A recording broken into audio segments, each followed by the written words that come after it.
Hi there, I'm Nick with AKRS Equipment, and I want to go through the combine theory of operation.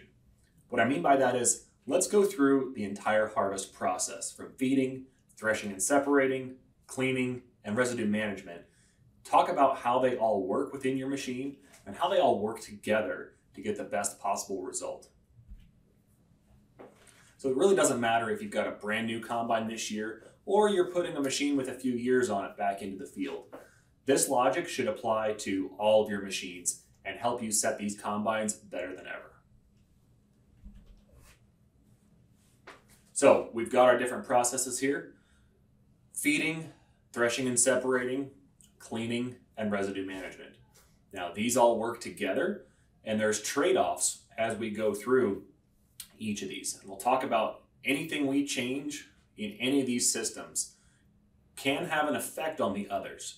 So we got to think about that when we're changing our settings, changing configurations, or putting different parts and componentry on our machine.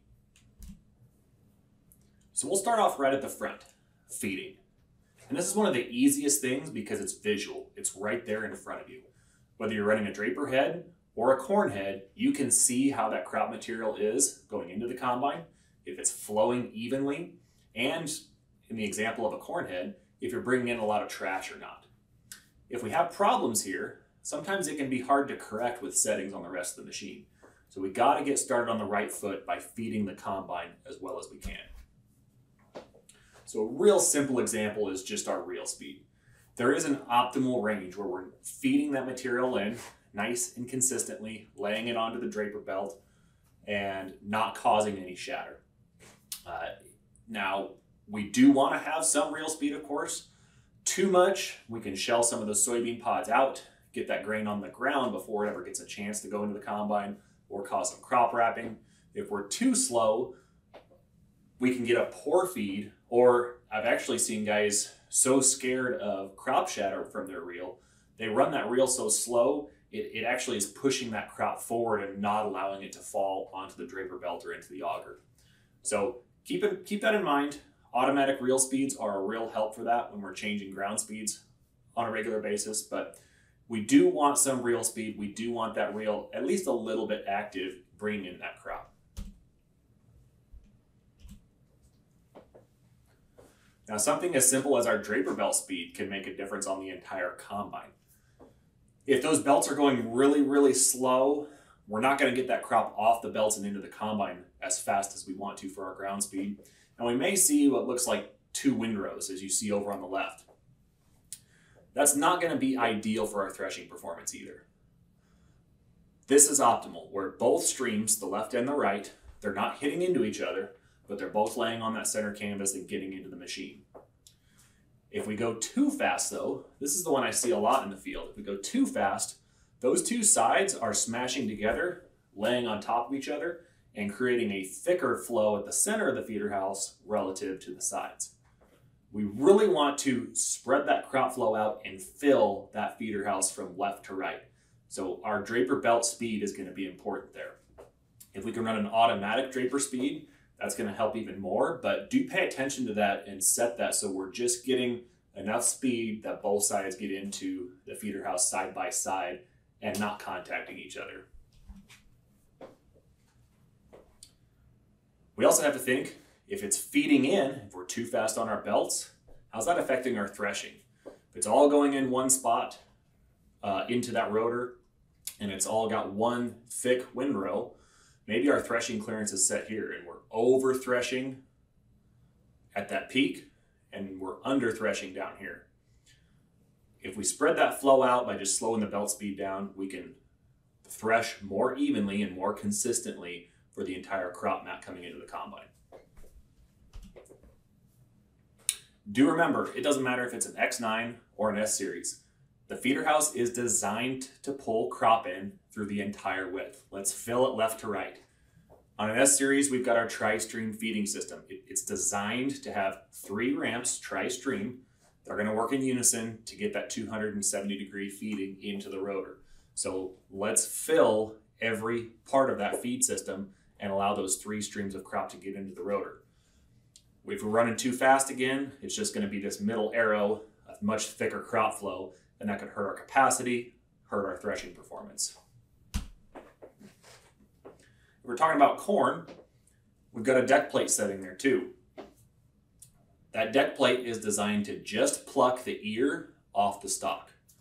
So if we don't set that very wide, as you see here, maybe that ear, in an extreme case, that ear could fall all the way through. But maybe it's not that bad, but maybe we are shearing off some of those kernels, causing excessive butt shelling there at the deck plate and in the row unit. But on the other side of the spectrum, if we're too narrow, if we're so worried about butt shell that we're squeezing those deck plates really tight, remember those deck plates are also going to squeeze against that stalk. And if we're squeezing that stalk as it's getting pulled through, a lot more likely that we shear off leaves, maybe break off the stalk entirely, and ultimately pull much more trash into the combine. A corn head's job is to just get that ear into the machine. And if we want the most capacity, that's all we want to thresh and separate, is just those ears. So if we can minimize that, not just squeezing those deck plates down as tight as we can all the time, but finding that balance between too much trash intake and seeing any butt shell. On our corn heads, our stock roll selection is going to matter as well. If we're processing residue, that takes power. It takes power away from the combine. It takes power away from our threshing and separating and cleaning. It's going to hurt our capacity. If that's important to you, that's fine, but just remember that trade-off.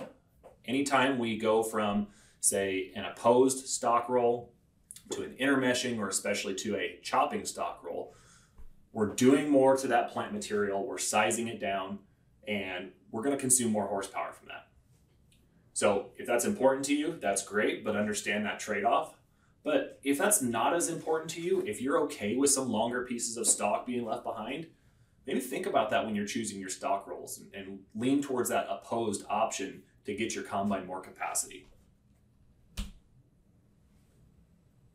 And you'll see that even with the John Deere study here, opposed versus intermeshing versus chopping. You can see the power consumption increases the more we're doing to that residue. The trash intake, there was also a small difference there in how much trash was brought into the combine, because it's doing more to that stalk and beating that up more.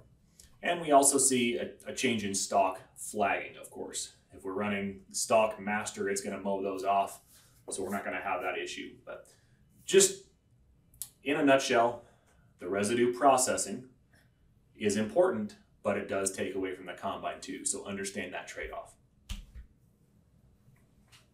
Last thing on a corn head is just our speed.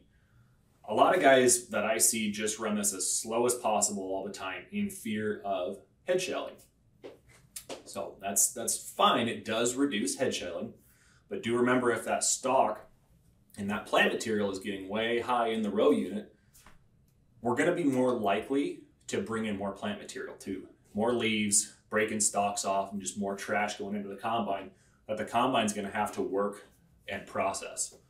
So we can alleviate some of that by speeding up our head a little bit. Head shell is usually something we can see from the cab, so we can find that balance where we're not going too fast and creating a lot of butt shelling, but we're not going too slow where we're bringing in lots of trash too. There is a middle ground there, and usually a sweet spot depending on your conditions. Especially in early season corn, you can get away with faster corn head speeds, because the higher moistures, the greener stalks, all that stuff, you're not going to bring in near as much trash. You can pull that down a little bit harder, pull it in cleaner that way. So here's another visual just to show you. A slow corn head speed, probably more trash intake, but we're going to reduce butt shelling. Fast, less trash, but reducing that butt shell. So now that we're through feeding, we're filling that feeder house from left to right. We're just pulling in the ears if we're in corn, not any extra trash. Now we've got to actually thresh that grain loose. So as it goes from the feeder house into the rotor, we got to remember there's some speed changes that are going to happen. That crop is accelerating. The feeder house is going to pull it in at a certain speed. The feed accelerator is going to speed it up, and then the rotor is going to bring it up to the full speed we need for threshing. So if we translate the rotational speeds into a linear speed. These are just rough calculations. Just remember, we want to have a good distribution here. So in the case of the bottom picture, if we're in a small grain or a green stem soybean where we're running a really high rotor speed, in that case, it can be helpful to run that feed accelerator faster. The reason for that is it's going to take some of the work away from the rotor to speed that crop up and get it up to speed. The rotor's not going to have to rip and tear and pull at that plant material to get it up to our proper threshing speed. On the other side of things, if we want a really slow rotor speed, we're in dry corn, food grade stuff, whatever the case, where we're just spinning that rotor really slowly, we really have to pay attention to our feeder house speed and our feed accelerator. If we're too fast on either of these, we can overfeed that rotor, and that'll create a bottleneck. That can create grain damage, and it can also increase our horsepower load just from trying to shove crop into that rotor faster than it's pulling it away. So think about those depending on what type of crops you're in. If you do have, say, a slower sprocket on your feeder house, or you've got a feed accelerator slowdown kit, just remember the highs and lows and the different settings. There's different configurations, but do remember that these three need to be in sequence. We want to spread that speed increase out and gently accelerate that crop as it gets into the rotor.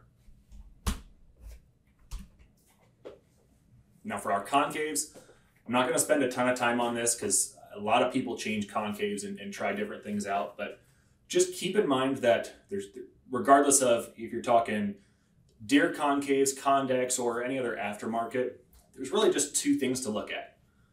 How aggressive is our threshing edge, and how wide is that gap? For the threshing edge, our key stock, our square bar, it's going to be a 90 degree, it's going to be a shearing action, a hard friction surface that's going to shear that crop out. Corn off the ear or soybeans out of the pod. It's also going to be aggressive on any loose grain if it passes by.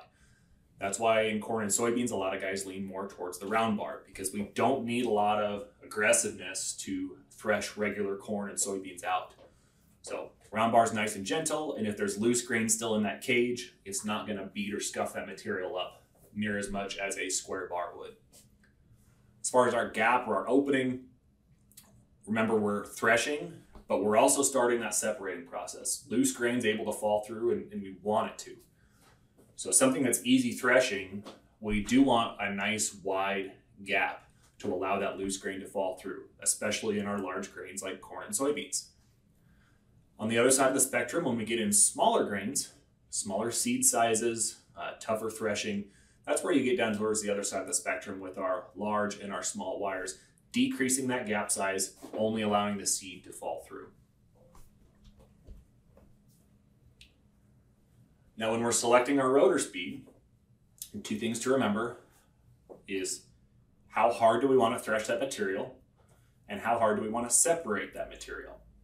With a high rotor speed, we're going to get a high separating force. So if there's a lot of material in that rotor, maybe it's green, maybe it's tough, maybe there's lots of leaves, we need to spin that stuff hard to build that centrifugal force. So really tall soybeans, some green stem stuff, that's where that can hold that grain in the rotor cage, and we need that high force to separate that out.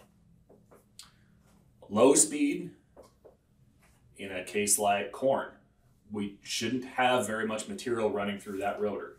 If we're picking cleanly, we can slow that rotor way down, and there won't be near the leaves and excess material to hold that loose grain in. We can slow that rotor down and just let it fall out naturally. Corn, we do that because we want lots of capacity, and if we start to speed that rotor up too much, it can start to act like an auger, and it's going to pull that material very quickly from front to back. When it's running slow, we just give it more time to let that gravity pull grain through.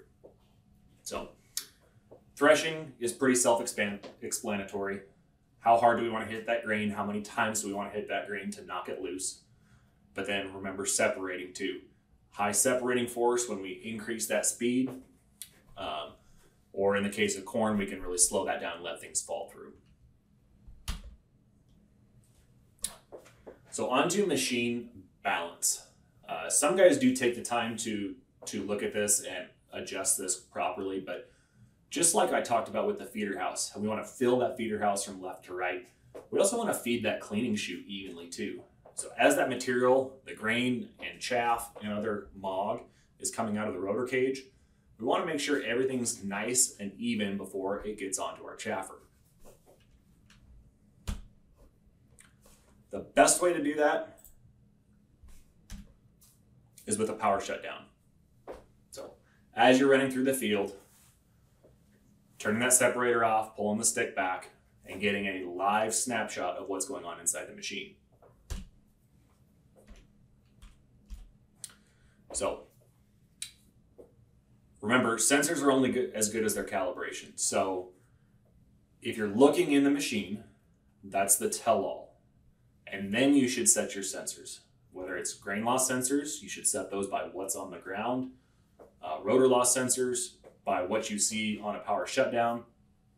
You can trust sensors, but they're only as good as what you set them to. So power shutdown is the end-all, be-all, but once you've got some experience and you've got your machine set right, you may not need to do a power shutdown in many of your conditions if you trust what's going on and what you're seeing from the cab. So once we're looking inside that machine, we see a balance, something like, if we see something like this where we're heavy outside loading, that's where we've got options. Like on our S series, we can raise those auger bed dividers and catch and funnel more material towards the center. If it's an X9, we've got different divider plates and converging plate options to either bring that material in towards the center or push it back out. So if we were heavy inside loading, that's where these dividers might help spread material out on an X9, or we could push those shoe auger bed dividers back in on our S series. Now, some guys resort to concave and separator grate covers to help with their machine balance. In some cases and conditions, that can help, but I would always start with shoe auger bed dividers and any splitters or converging plates first. Anytime we put a concave cover on, we're holding material in. So we're effectively shortening our rotor. So that can be beneficial if we're in something really tough threshing and we need to hold that material in a little bit longer, but that can affect our separating too. If we're already rotor loss limited, that's our limiting factor in the combine, it doesn't make sense to put concave or separator grate covers in. It's just going to hurt that and cause us to lose some capacity there. So there are many cases where we can find some settings to be more gentle on that material and not have to use either concave or separator grate covers, but there are some extreme cases where that can be necessary. Whether it's blocking off whole sections or just blocking off different bays on one side or the other, or both, those options are available. So I talked about our loss sensors already. Remember your shoe loss or your chaffer losses, that's shown by number 1 here. Separator loss isn't true loss technically because that sensor is right here and the grain that hits that is staying in the combine, but it is a last warning. The third thing that can help us in extreme cases is our tailings. Our tailings is not grain loss, it's a recycling process. So if that's a active tailing system or a traditional tailing system, we can reprocess that grain or mog or whatever else and clean up samples or improve our threshing performance. Remember, these are only as good as what you set them to. So get out of the combine, look on the ground, see what's actually going on, and set these appropriately so you can have confidence later on when you are changing settings or making adjustments. So if we're talking in terms of machine balance, if it's active tailings versus tailings, remember there's a difference there. A traditional tailings, like on our class 6 and 7 combines, that's going to process or refeed back into the rotor, mix in with that material that's being threshed in about bay 3. That can contribute to our rotor load. So if we've got if rotor loss is our limiting factor and we're running high tailings, instead of changing our rotor or our concave settings, we might think about just changing our cleaning settings to run fewer tailings. That's not the case with our active tailings. Active tailings does come back up on top of the cleaning shoe, but it doesn't contribute to our rotor load. So even if a rotor loss limited, tailings won't play a factor into that. But in either case, especially in green podded soybeans, that can be beneficial to utilize that, send those green pods back through. If we've got a plant where the dry soybeans are on top, we've got middle of the road moisture soybeans in the middle, and some green pods on bottom, we don't want to set our concave and our threshing to try to get those green pods all knocked through. We're likely going to cause grain damage, maybe in the middle, but especially towards those drier beans on top. What we can do instead, thresh the dry beans and the middle beans, and then use that tailing system to hit those green pods another time and break those open and loose. So this leads me to our chaffer and sieve. This is going to be dependent on our grain size. Obviously, if we open that up, we're going to get much more capacity, but we're also going to let through more foreign material or non-grain material down through that chaffer or sieve. If we tighten things up, things are more likely to not fall through and they'll blow over. So that can hurt our capacity, but it will look prettier in the grain tank by doing that. With our gap, we're cleaning up large material and heavy material. And the best example of that is if we are beating up corn cobs. We're typically not going to blow those out with the fan speed. Those need a physical barrier, and that's what our chaffer and sieve opening is. It's a physical barrier for the large material and the heavy material that the fan can't blow through. Now, to give us the best range for adjustment, think about what type of chaffer and sieve you're running relative to the grain you're harvesting. So general purpose is going to be a good option for a wide variety of crops and conditions. In our area, we see a lot of the deep tooth because it's got a wider spacing of rows, and for the large kernel size that is corn and soybeans, it's going to give us more range of adjustment for maximum capacity. We also see some other options, flat tooth comb, the CZ4, but typically deep tooth is going to be our starting point for our corn and soybeans here in Nebraska, and that gives us the best range of adjustment. So when we're setting that gap, I already talked about what tight and wide open means here, but our chaffer on top, if stuff can't get through that chaffer, it's going to go out the back of the machine and onto the ground. If it does get through, it's not going to the grain tank yet, it's going to the sieve. The sieve dictates if things go down into the grain tank or out the back of, out into the tailings and return system. So something like a cob, we don't need to reprocess corn cobs. There are other ways to get cobs out of your machine, but we'll talk about that later.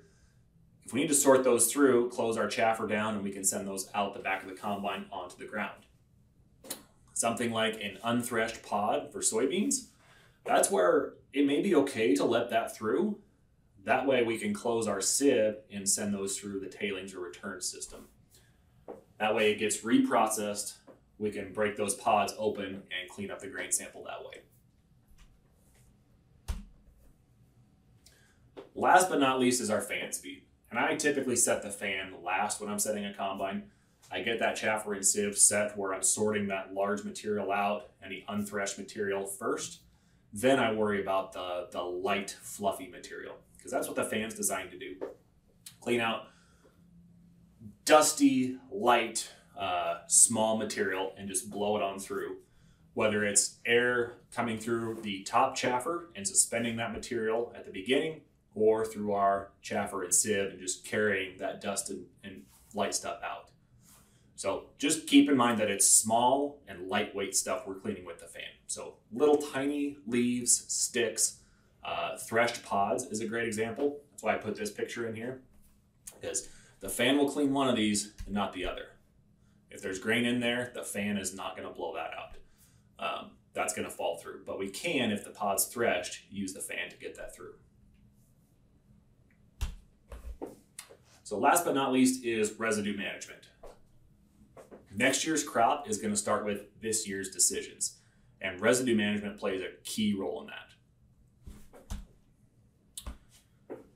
The first thing is our chopper knives. How much we're chopping that material is going to have a drastic effect on our horsepower usage. If we're chopping a lot, especially if we're running a lot of stationary knife right in here, it's going to create a friction point there and resist that path of the crop flow. And it'll do what it's supposed to. It'll chop that material nice and fine at the cost of horsepower.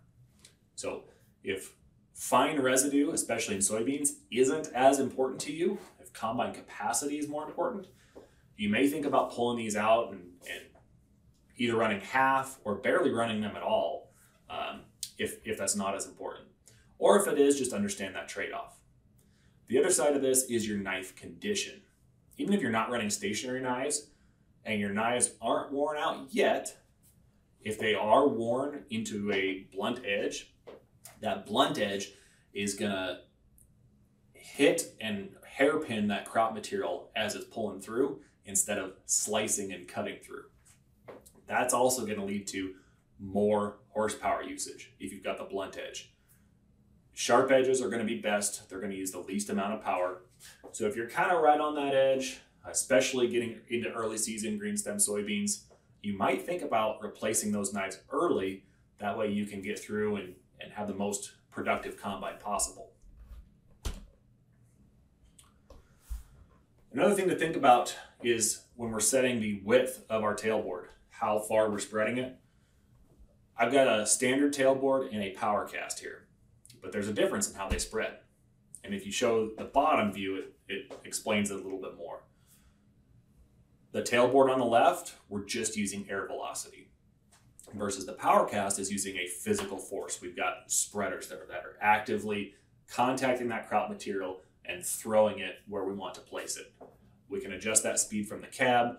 This is a premium option. We can spread further with this than this tailboard. But remember, if you have this tailboard, you still can affect your spread by how much you're chopping that up. It's using air. So if we want small pieces, well, if we want material to carry further and spread wider, we want it in smaller pieces. So engaging stationary knives, it will consume horsepower, but it'll chop that material up where it will carry further in that airflow versus if it was long pieces of straw, leaves, big cobs, things like that. So think about that. Depending on your spreader, you can affect your spread width if you're running a standard tailboard by how your chopper's set up.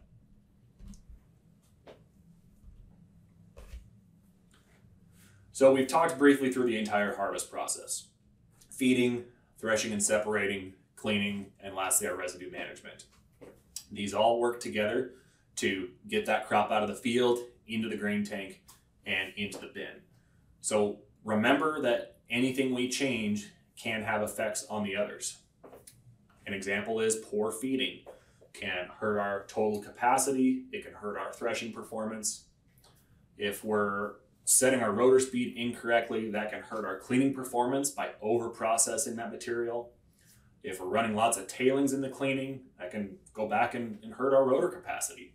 So all these things work in harmony and work in synchronously to get the most capacity and get the most efficient combine possible. So a couple examples I see commonly out in the field here in Nebraska that with solutions that you may not think of right out of the gate. The first is just getting too much cob in the grain tank. Let's say our losses are acceptable, our ground speed's acceptable, we're maxed out on our fan, so we can't do anything more with the fan speed to blow that out. And our chaffer, if we close that tighter, our grain loss goes up, so we don't want to do that. One thing we could check is our concave gap. If we're squeezing that concave too tight, that's what's causing those cobs to get broken up in the first place. So in a perfect world, we want all those cobs to roll through that concave, staying completely intact. Our concave should be wide enough to allow us to do that in most conditions. So it sounds counterintuitive, but simply just opening your concave up can clean up cob out of the grain tank very easily. Same with our separator grates. Some people forget about the spacers in there. If we install those spacers, that's essentially like opening up a concave. We're going to create more gap in that separator cage, make it more likely for those cobs to roll through, stay intact, and go out through the chopper rather than dropping onto our chaffer. Our second scenario, we're limited on our capacity in soybeans. You can see down here our chaffer loss is excessive. We're not happy with this. We still have horsepower to spare, but we just can't drive the machine any faster at the risk of throwing more over. So our fan is at 1100. Our losses increase if we turn that up. If we turn it down, the sample's going to get dirty.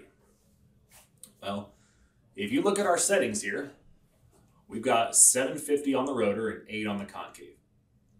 In my opinion, that's pretty aggressive for most soybean conditions.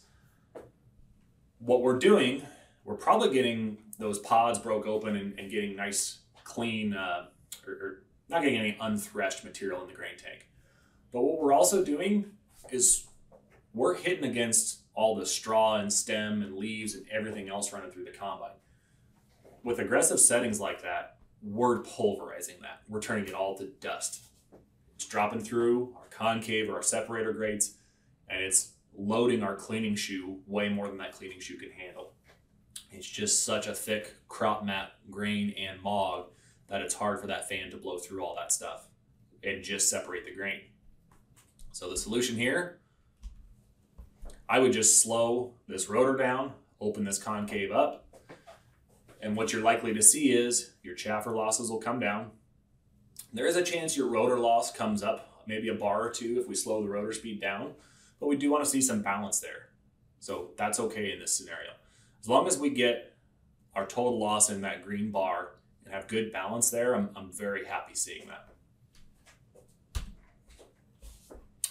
Last one, and this is a more challenging one, but we're seeing grain quality in dry corn. So we're getting cracked grain in the grain tank. The sample's clean otherwise, except for the fines. There's no trash. We're happy with our capacity, but the fines in the grain tank are just not acceptable. So looking at our settings and looking at our losses, there's two answers I would think about if I were riding in the cab of this combine. The first one that jumps out to me is look at how high our tailings is. If we're in corn, it's unusual to need much for tailings. Corn threshes pretty easy in most cases, and it's very rare that we ever need to use the tailing system to reprocess that. So with it being this full, I'm guessing there's going to be some corn in that tailing system too, and we're reprocessing that loose grain. We don't need to do that. You can check that with your cameras if you've got those Activision cameras on your machine. But I know just from seeing that bar being as high as it is, there's probably corn in there. If we just open our sieve up, that bar will come down, and I bet our grain quality will improve. The other thing is we've got a really low rotor speed. And I talked about at the beginning about the speeds from feeding into the feed accelerator into the rotor. So one other thing that could be an issue here is maybe our feed accelerator is feeding into that rotor too quickly. Maybe this combine doesn't have a slowdown kit on the feed accelerator, meaning we probably shouldn't be running this low of rotor speeds. So either putting that kit on, or actually just as simple as increasing the rotor speed so that the rotor can pull that corn away from the feed accelerator at the speed it's feeding in. And that can help our grain quality quite a bit. So there's a good image to show. I would guess if it wasn't the tailings, I would look at the feed accelerator next.